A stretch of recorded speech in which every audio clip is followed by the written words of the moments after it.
Welcome to the Leaders in Payments podcast, where we talk to C-level leaders from across the payments landscape. We'll be discussing the products and services that impact the payment space today, as well as trends and predictions for the future of payments. We will also hear stories from our guests about their journeys to the top. Hello, everyone, and welcome to the Leaders in Payments podcast. I'm your host, Greg Myers, and today's special guest is Marshall Greenwald, the founder and CEO of IoniaPay. So, Marshall, thank you so much for being here, and welcome to the show. Thanks for having me, Greg. I'm excited. Great. So, before we dive into your career and talk about the company, can you give us a quick snapshot of your personal background, maybe where you grew up, where you call home today, a few things like that? I actually grew up north of Dallas in Plano, Texas. Really loved it there. But my family moved to Arizona, where they're from, where my parents are from, right as I was graduating from high school. So I left, and I always joke that they tried to hide from me, but I tracked them down back to their home state of Arizona, and got married and had kids, and just have been here ever since. So grew up playing sports, wrestling in particular, but really loving the kind of competitive nature of sports and music and other things like that. And I think that really kind of led to the entrepreneurial endeavors. Okay, great. So can you walk us through your professional journey and how and why you started the company? Yeah, so I started my payments career working for a bank in the 90s. And did not really anticipate that I would do anything in finance long term. As kind of a work through college kind of job, doing sales in the credit card side. But I really saw a lot of things that I thought were kind of fundamentally broken about the process and things that they were doing. And so I ended up leaving there in 99 and started a payment processing company, an ISO, in 99.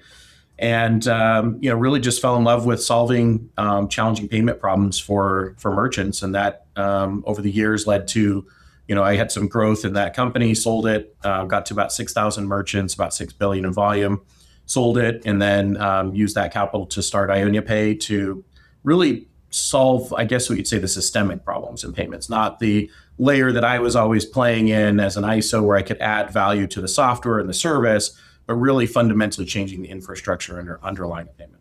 Okay, well, let's dive in and talk about the company. So tell our audience what IoniaPay does. Yeah, in short, we provide better, faster, cheaper payments for merchants. When you kind of break that down a little bit, what we're doing is we're moving money from a consumer's card to a merchant's bank account in real time, rather than waiting the typical ACH cycle. It comes out to about 3 to 4 days with weekends and holidays in there. We're doing it at a lower cost typically, and then we're also eliminating the fraud risk inherent in card acceptance. So safer payments, especially for e-commerce, is really relevant today. And then, of course, everybody wants to get their money faster. And if they can save some money in the process, then it's kind of a no-brainer for merchants. Okay. Well, are there certain segments of the markets that you're in, or just kind of any, small business?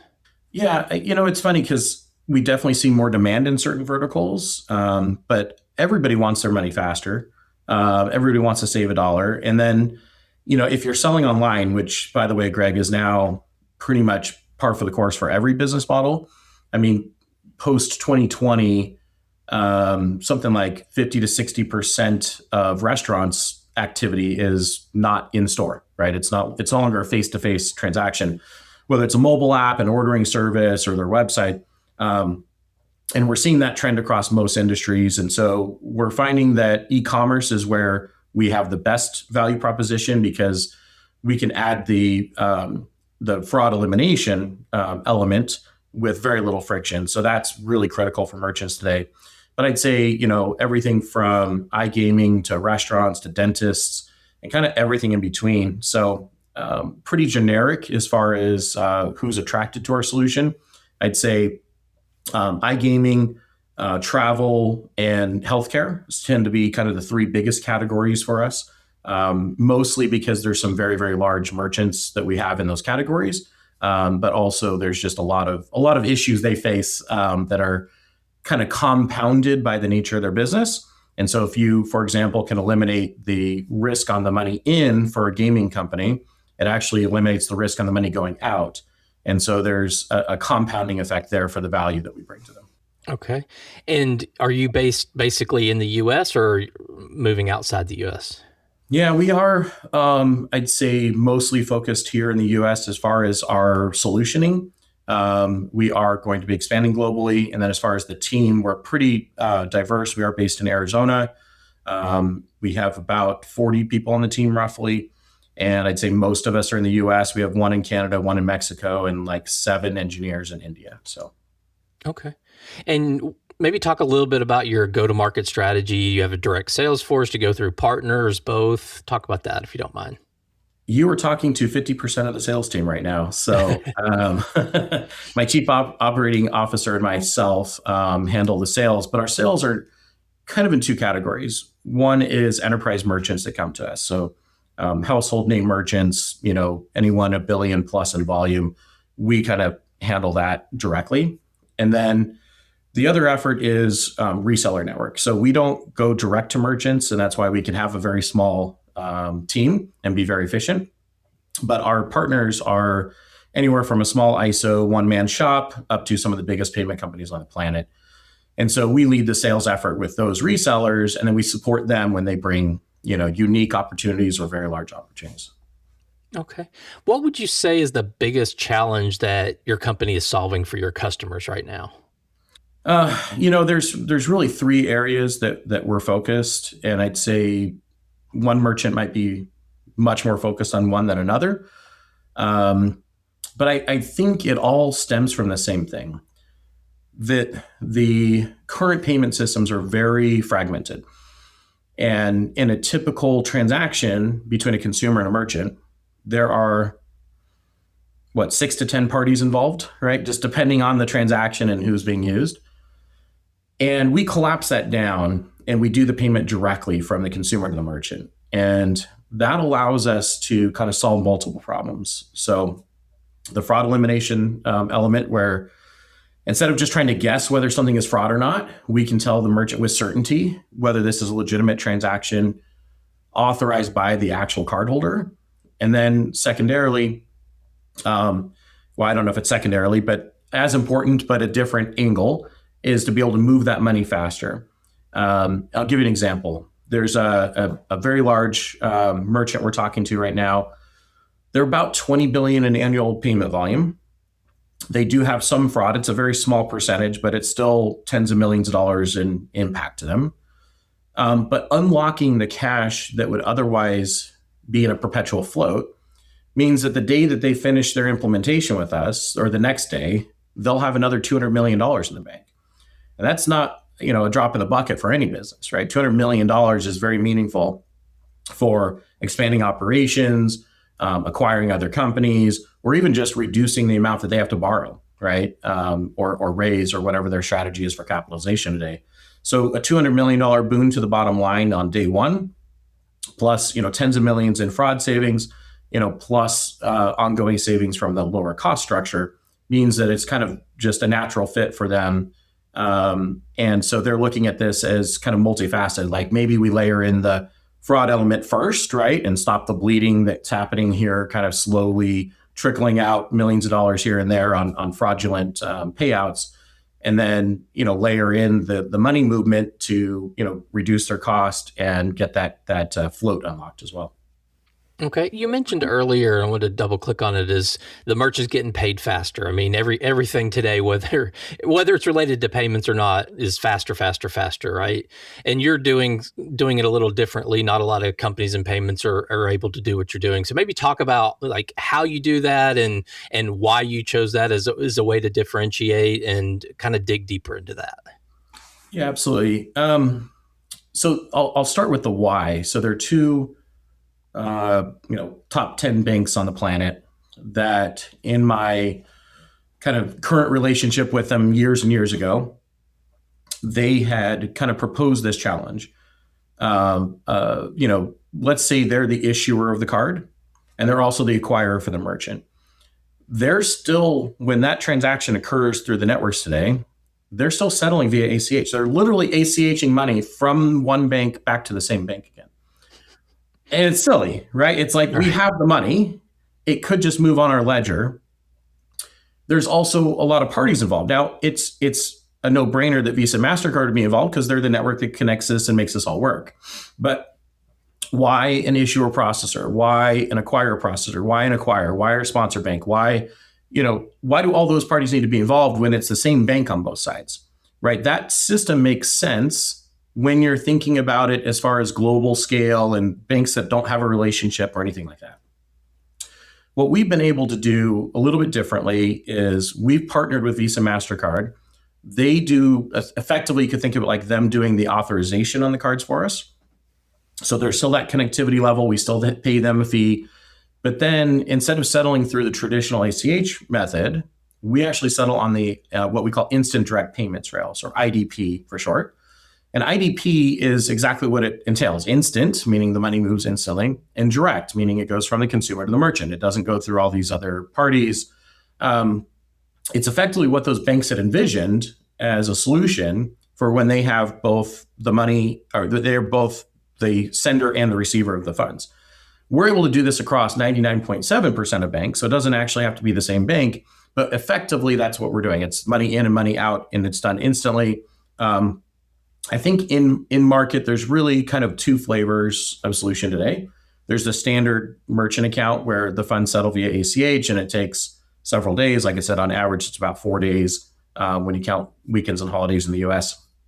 The other flavor is like an advance. They're like, hey, we know this money's coming through the network. We're going to go ahead and use our balance sheet to charge you a fee and send you the money faster. That is a viable solution for getting the money faster, but it has a cost associated with it for everybody involved. What we've done is fundamentally built a new infrastructure where the money just moves faster. It's not that we're advancing it. We don't have a balance sheet that could actually advance billions of dollars in volume. We're actually just moving the money faster. So if you think of the modern payment rails, you think of like RTP, FedNow, those are push payments, right?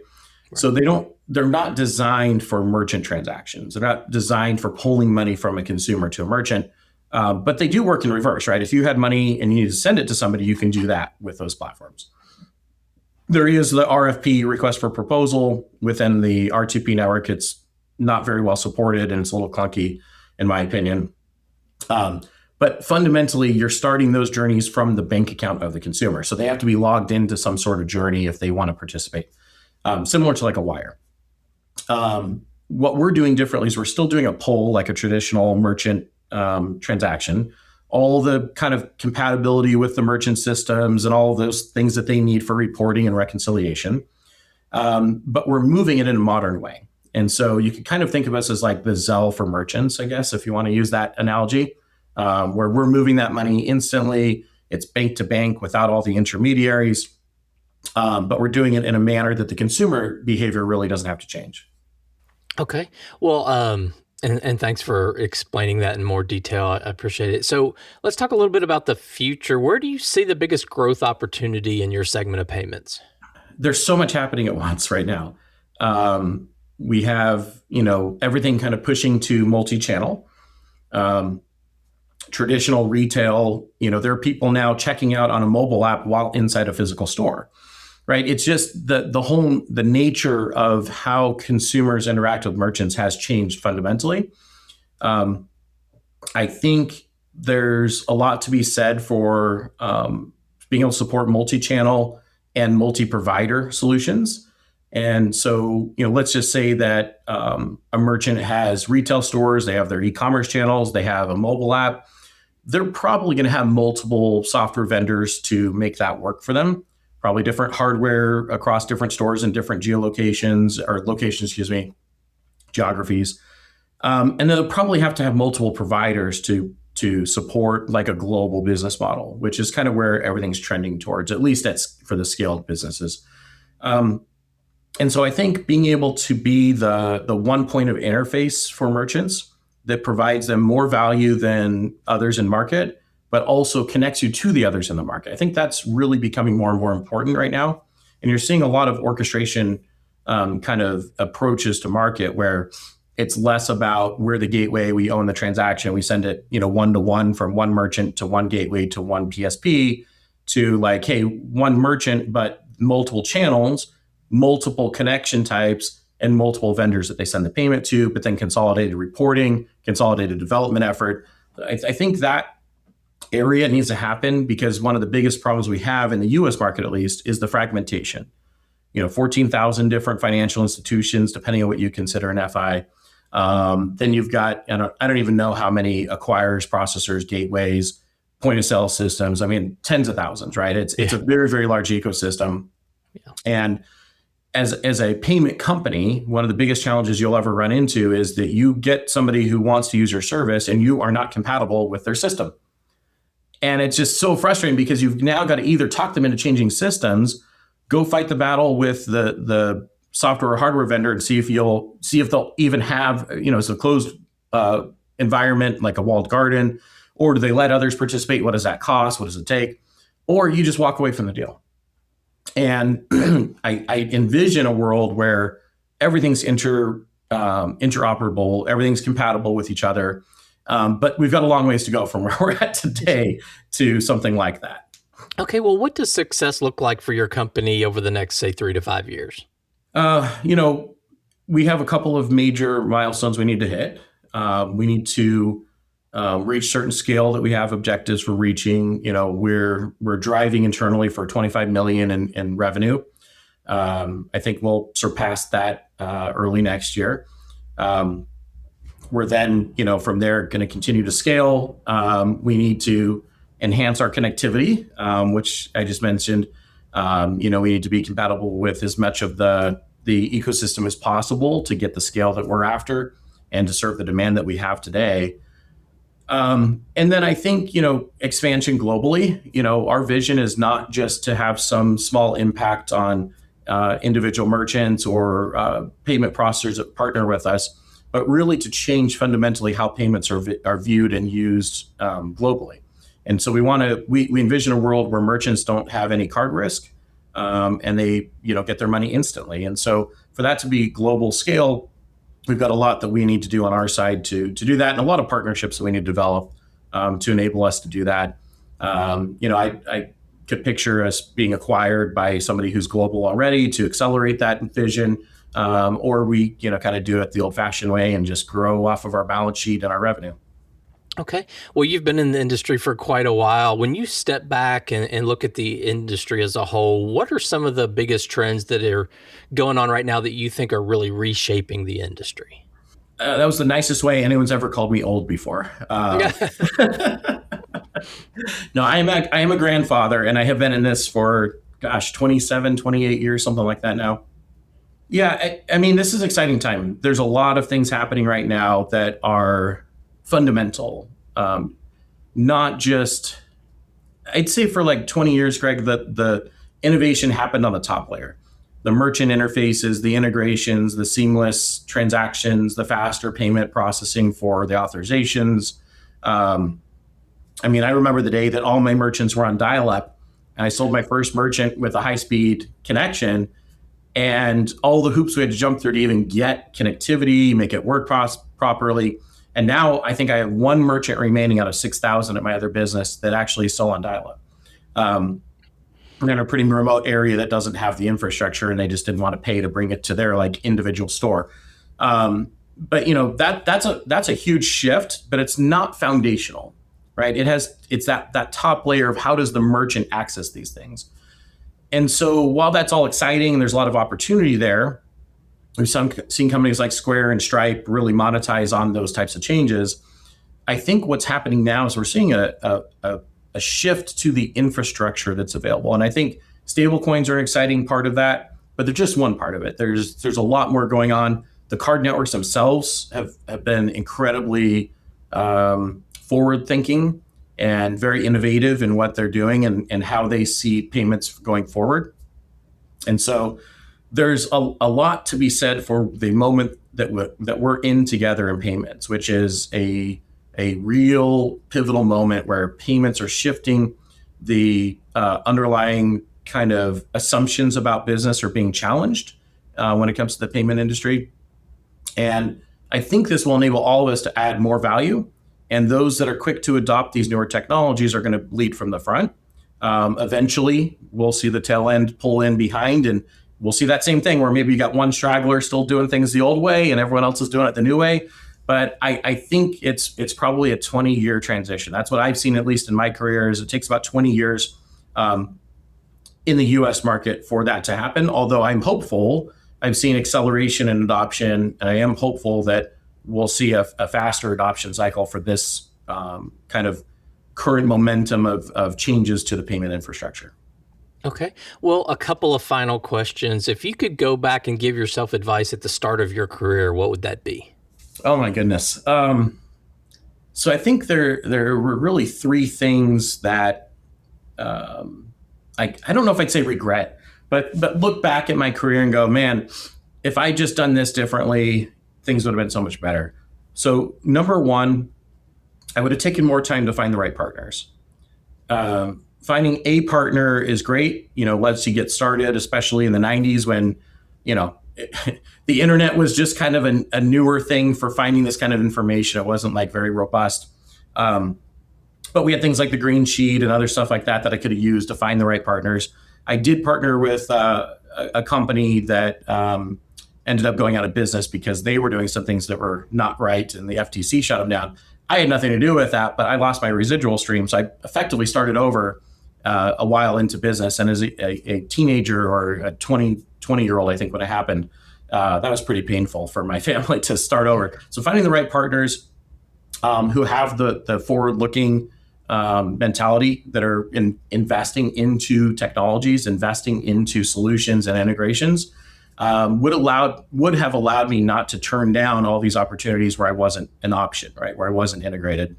I'd say the second thing would be to stick with it. There were innovations I had early on that were way ahead of their time. And, very, very challenging to be on that bleeding edge. But eventually I knew those technologies would eventually catch on, and they have now. And yet I wasn't part of them because I let it go. And so a great example is in, I think it was 99 or 2000, I developed a kiosk that could be used for self-ordering at restaurants. Now, you see that in a lot of different ways today. And you see it on even like on little Android devices. They probably paid $50 a pop for that hardware. Whereas back then I was investing in thousands of dollars worth of hardware just to get a device that had a touch screen, had a computer, was small enough to use at a restaurant, things of that nature. But it's just very, very expensive. But had I stuck with it, that adoption curve is the same with all technologies. Eventually the cost of the technology falls below what somebody's willing to pay for it. So I should have stuck with it and had that as part of where I was leading from the front. Would have had a lot of opportunities there. And then I think the third thing is just surround yourself with the right people, right? I sold my company multiple times, or sold my book of business multiple times. And that kind of made me aligned with people. And some of them are really good people and helped me grow in the future. And some of them not so much, right? And so I think, finding the right partners is similar, but also just in general, whether it's your employees, whether it's your resellers, whether it's software companies, you're just aligning with the right people that have the same business ethics and objectives and mindset is really critical in this industry. It feels like a really big industry, but we all run into each other, right? It is much smaller than it feels like at times. And it's a lot of the people that I worked with 20 years ago, I still work with today. And so building those relationships has been incredibly valuable. Even if on day one, you don't know what you're going to do together, just finding the right people and, sharing that connection, helping each other, and finding opportunities together. Okay. Well, what's the one thing that payment leaders that might be listening to the show today, what should they be thinking about right now? I think the number one piece is, how do you differentiate? Let's say I get an email from acquirer ABC about a new, solution, software program, gift and loyalty, whatever it is, right? Within 2 weeks, I'll probably see the same email with somebody else's logo on it. Like, we're all kind of selling the same things. And so it used to be enough, in my opinion, to say, I provide better service. You can call my cell phone, I can be there for you. Or if you're a scaled business, we have better systems, we have whatever. I think technology has brought us to a point where everyone can provide good service, and the merchants need our service much less. And so, the question is, how do you really differentiate today? And I think it comes down to product. There are obviously verticals where people focus, and they've had a lot of success going, hey, we're integrated with XYZ system, and we're one of only two, and so we get a huge market share there. I think that will continue to get commoditized as well, where there'll be more and more vendors who can offer something there. And so I think it really comes down to the product. What is the underlying product? How does it actually provide value to the merchant? And let's stop fighting over the penny or the basis point, and let's find ways to provide value so we can actually, generate significant margin again, but have the customer happy with that as well. Okay. Well, before we go, if you don't mind, maybe kind of summarizing what you do and how people can get in touch with you. Yeah, the best way to reach us is through our website at IoniaPay.com. You can also shoot an email over to sales@IoniaPay.com, which, as I said, comes to Gordon, our COO, and myself. And we manage that either by referring you to the right person or handling it ourselves. And just kind of to recap what we do, we've built a payment rail that moves money instantly and eliminates the fraud risk inherent in card acceptance. And this is, I think, a foundational change to how payments are run on the back end without much impact to the consumer journey or the merchant implementation. Okay. Well, Marshall, thank you so much for being on the show today. I know your time is very valuable, so I really appreciate you being here. Thank you. I really enjoyed talking with you about the industry and what I see going forward. All right. And to all you listeners out there, I thank you for your time as well. And until the next story. Thank you for joining us this week on the Leaders in Payments podcast. Make sure you visit our website at leadersinpayments.com, where you can subscribe to the show and where you'll find our show notes. If you enjoyed listening, please share on your social channels as well.